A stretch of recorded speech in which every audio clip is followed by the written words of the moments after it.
now we move on to Rachel Reeves delivers important post-Brexit budget.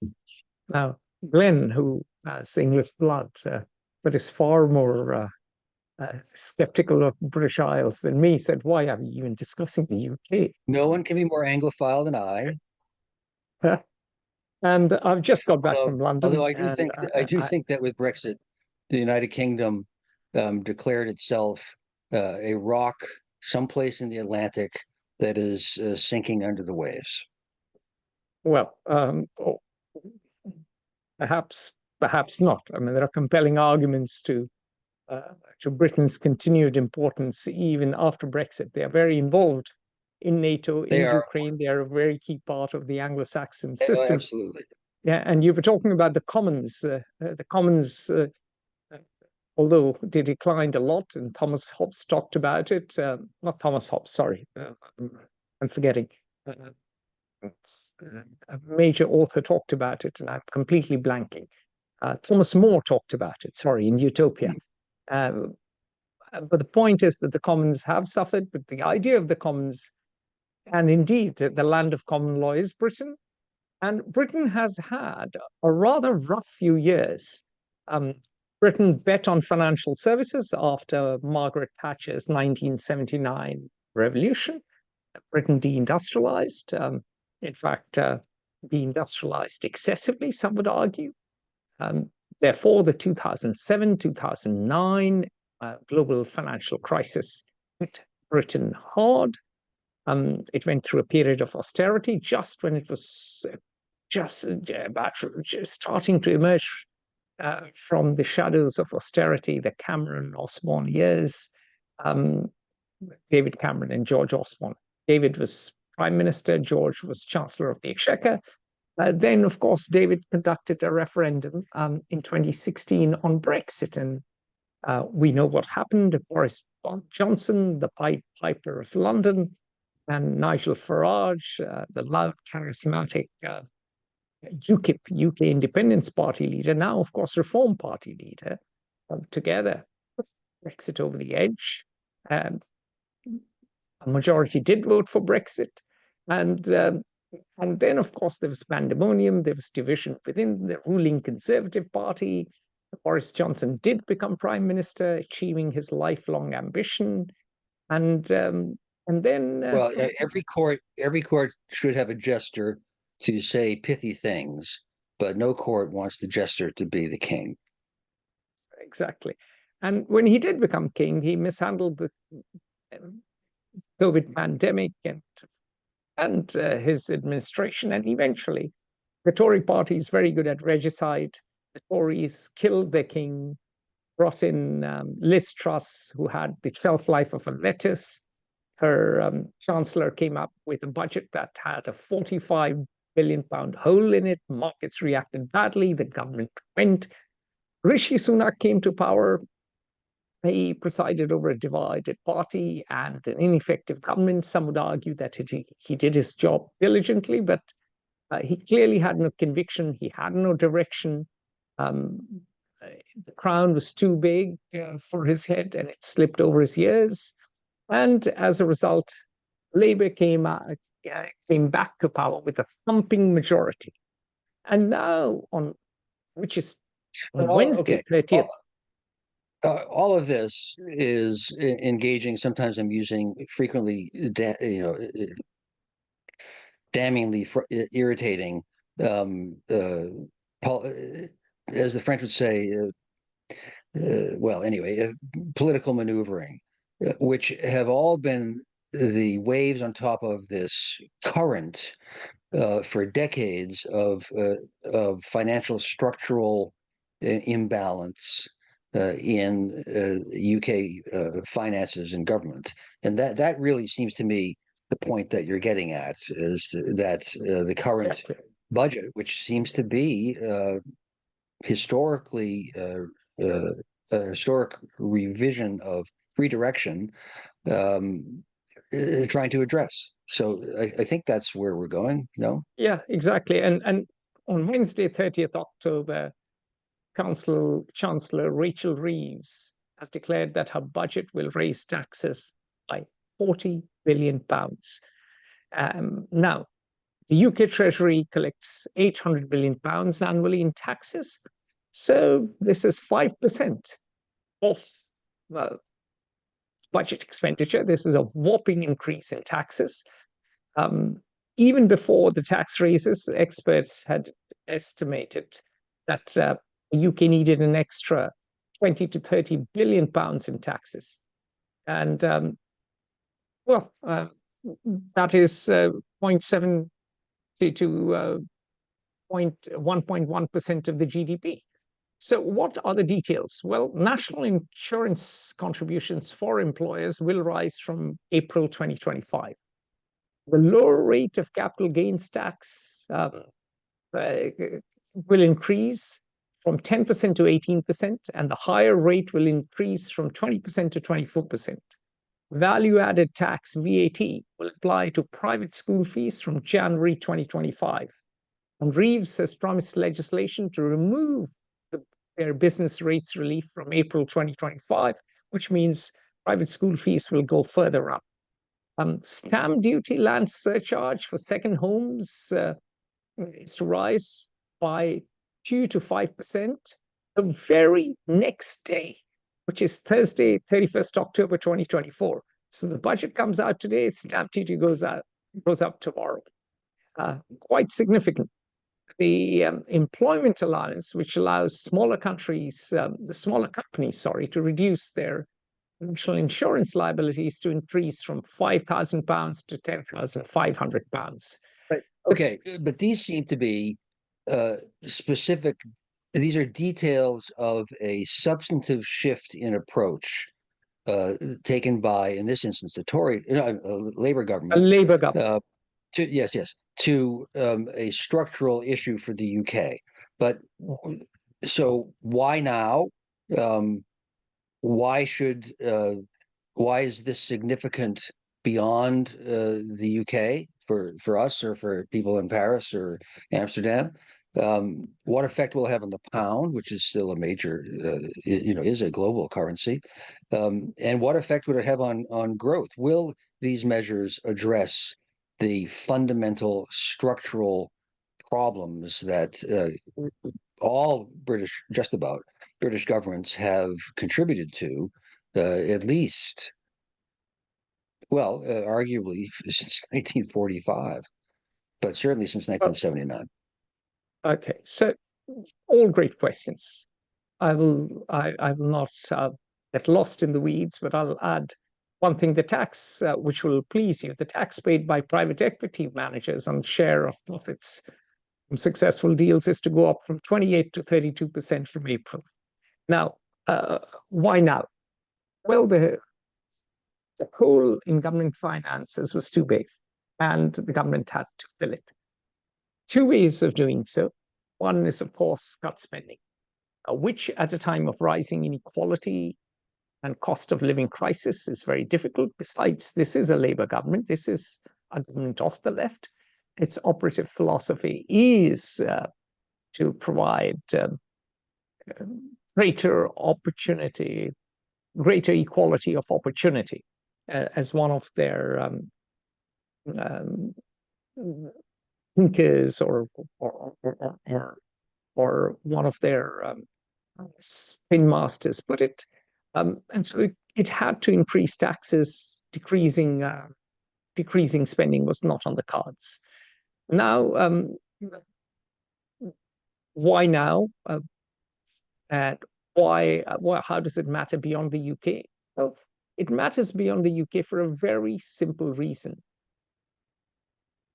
Rachel Reeves and Keir Starmer, her prime minister, and indeed her government, have two competing priorities. One, increase growth through investment. And number two, balance book a government that has been living beyond its means for quite some time. Otherwise, of course, remember, pound is no longer the reserve currency of the world, and bond markets will punish it. So the UK has run deficits, and of course, they had the Conservative government left this government billions in unbudgeted spending. And So the taxes is obvious, but one of the things that the UK is trying to change, and it'll be difficult, is it suffers from many of the same ills as the EU, which we discussed last time. Decades of underinvestment. Parts of the Mario Draghi report to the European Commission, which we discussed last month, which those of you who are interested weren't here can watch on the video. Parts of that report to the European Commission apply to the British economy. The EU's investment rate, 22% of GDP, was deemed far too low by the Draghi report. Note that the UK's average for the last 50 years is barely above 20%. In fact, the UK has had the lowest rate of investment among the G7 economies in 24 out of the last 30 years. So they have to raise investment. They can only raise investment by either bringing in private capital, which is why Sir Keir Starmer, the British Prime Minister, had that summit where Eric Schmidt had a fireside chat with him, and he talked about wealth creation is the number one mission of his government. And of course, he talked about steady long-term plan in industries where UK has advantages. And he's now appointed an investment minister, and he's seeking feedback from business leaders. So on the one hand, are we seeing the UK's steps then, the Labour government's significant effort to address structural problems, as a harbinger of what EU members, although the UK is stepped outside, must take and will take? Is that what we're seeing? So Glenn, in a way, all the first world economies are now reacting to excessive globalization or free trade. The Inflation Reduction Act in the US was fundamentally to promote industry, and de facto, the US now has an industrial policy after decades of economists at Harvard scoffing at it. And now Mario Draghi has talked about an industrial policy, 800 billion euros worth of industrial policy for the EU.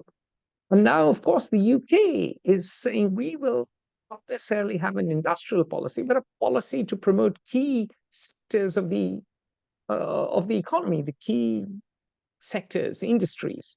So the creative industries, sell James Bond around the world, sell Scotch, tax and audit services, legal services, and indeed things like Rolls-Royce engines, indeed some other high-tech things which the UK does well. So the point is that, in a way, all the first world economies are stumbling in their own way towards similar policies. The zeitgeist has changed. Zeitgeist has changed from Friedrich von Hayek and Milton Friedman back to Lord John Maynard Keynes. And the role of the state has again become important. People have realized in the UK that privatizing water was a terrible idea. It privatized the gains and it socialized the losses. Now, having said that, businesses are really worried because directors of listed companies have been selling shares at the rate of 31 million per week, 31 million pounds per week since the Labour Party came to power. This government has already brought in new employment regulations and increased payroll costs.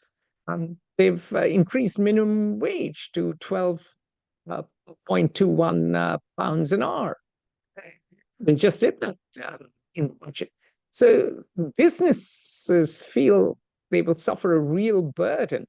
So whilst the government wants to put in investment like build that high-speed 2 rail link all the way towards Manchester, which will be the second high-speed rail link after the Channel Tunnel, whilst they want to boost investment, they'll be boosting investment in the NHS, the National Health Service, which has been going through one crisis after another.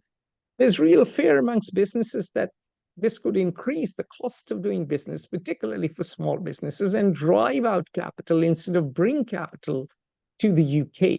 So, And my last so, question would be: is the measures presented as you did reflexively would cause one to think, oh, this is a classic economic policy of balancing the budget.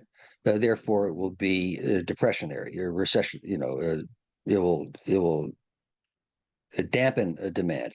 However, you can make the argument that it is a stimulatory program, and anytime you prime the pump, growth will go up. Ultimately, inflation becomes an issue, but that's down the line.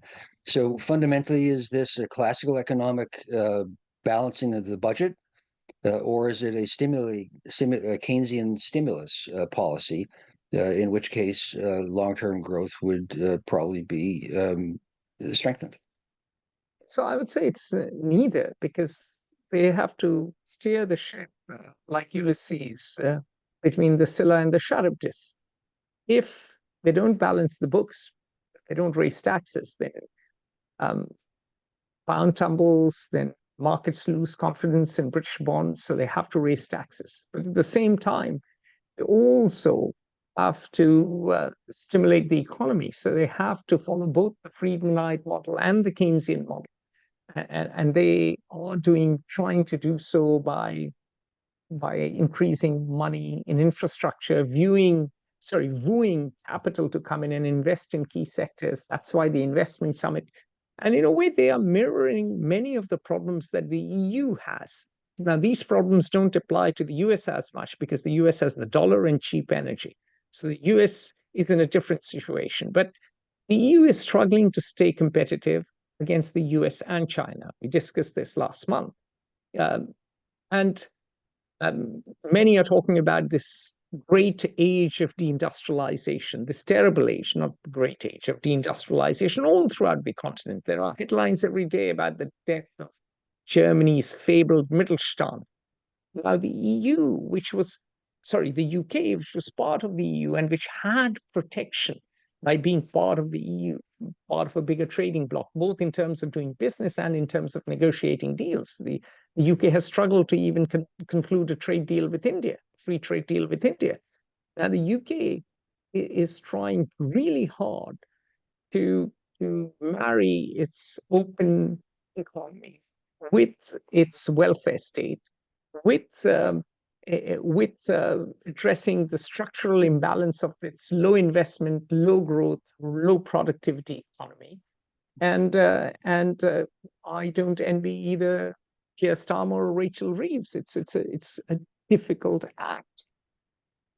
So this is at the least, and I don't mean this facetiously or as criticism, but rather with praise, at the least a substantive effort to address some of these structural challenges that the UK economy is facing, which one can only give credit for a sincere effort.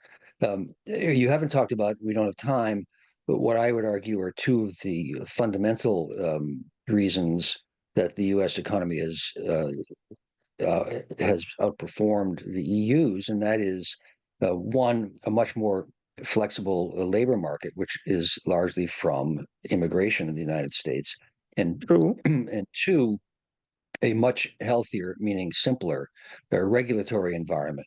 The classic example that I have in mind right now is that to move in Germany, to move some equipment 50 kilometers, which meant taking roads and so on, for a government project, I think it was related to road construction, required 169 regulatory approvals before the trucks could drive 50 kilometers. And when you have something like that, the measures that you've been discussing will be helpful, but may not address two other fundamental aspects of Europe's and the UK's challenges. Exactly. And that is why this government is saying that they will improve planning processes in the UK. They will boost house building and therefore alleviate the crunch on housing and alleviate some of the cost of living crisis. And that is why even in Europe, Mario Draghi talks about reducing regulation, but that's easier said than done. And the final advantage of the US, of course, compared to certainly Europe and to some degree UK, is its deep and liquid, or are its deep and liquid capital markets. That's a huge advantage, which of course no one else can rival. So labor markets, regulation, or lighter touch regulation, and indeed deep and liquid capital markets, all of those advantages are not open to the UK and EU. In this case, the UK is trying to make a fist of it.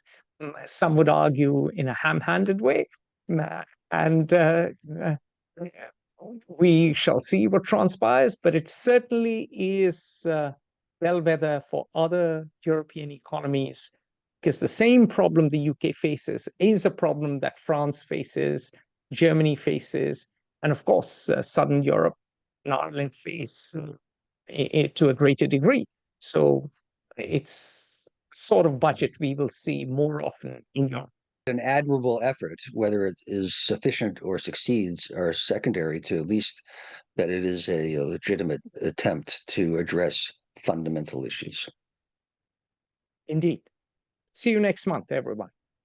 And happy Diwali. Join the conversation at Fair Observer and subscribe to our YouTube channel.